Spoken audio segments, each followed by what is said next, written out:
ધોરણ 12ના વિદ્યાર્થીઓ માટે કોલેજ એડમિશનની પ્રક્રિયા શરૂ થઈ ચૂકી છે, ત્યારે શાળાઓ દ્વારા માર્કશીટ અને લિવિંગ સર્ટિફિકેટ ન આપવામાં આવતા વિદ્યાર્થીઓને મોટી મુશ્કેલીનો સામનો કરવો પડી રહ્યો છે। આ મુદ્દે સુરતના સાંસદ મુકેશ દલાલે ગુજરાતના શિક્ષણ મંત્રી તેમજ જિલ્લા કલેક્ટરને પત્ર લખીને તાત્કાલિક હસ્તક્ષેપની માંગ કરી છે।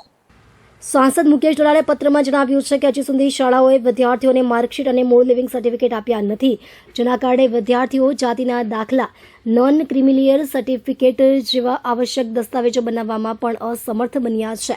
પરિણામે કોલેજ એડમિશન માટેના ફોર્મમાં અટવાઈ ગયા છે અને વિદ્યાર્થીઓ તેમના વાલીઓ પણ ચિંતામાં મુકાયા છે। સાંસદે વિનંતી કરી છે કે શિક્ષણ વિભાગ અને જિલ્લા વહીવટી તંત્રે તાત્કાલિક આ બાબતની નોંધ લઈને શાળાઓને માર્કશીટ અને એલસી વિતરિત કરવાના નિર્દેશો આપવામાં જોઈએ। ઉપરાંત દસ્તાવેજ વિનાના વિદ્યાર્થીઓનું એડમિશન રોકાય નહીં તે માટે કામચલાઉ વ્યવસ્થા કરવા પણ તેમણે સૂચન કર્યું છે।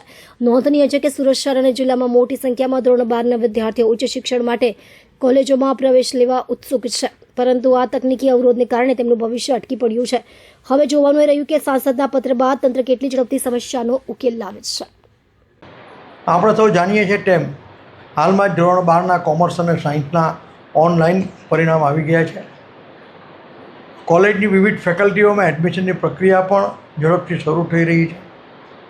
કોલેજમાં એડમિશન માટે વિવિધ પ્રકારના દસ્તાવેજો જેવા કે જાતિનો દાખલો, નોન ક્રિમિનલ સર્ટિફિકેટ, આવકનો દાખલો વગેરે દસ્તાવેજોની વગેરે પેપર્સની જરૂર પડતી હોય છે, પરંતુ એ મેળવવા માટે પણ ઓરિજિનલ સ્કૂલ લિવિંગ સર્ટિફિકેટ અને ઓરિજિનલ માર્કશીટની જરૂર પડતી હોય છે।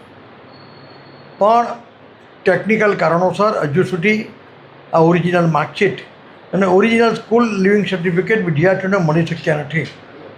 તેને કારણે એ લોકોને વિવિધ પ્રકારના જે સર્ટિફિકેટની જરૂર છે, નોન ક્રિમિનલ સર્ટિફિકેટ, જાતિનો દાખલો જેવા, તે નથી મળી શકતા।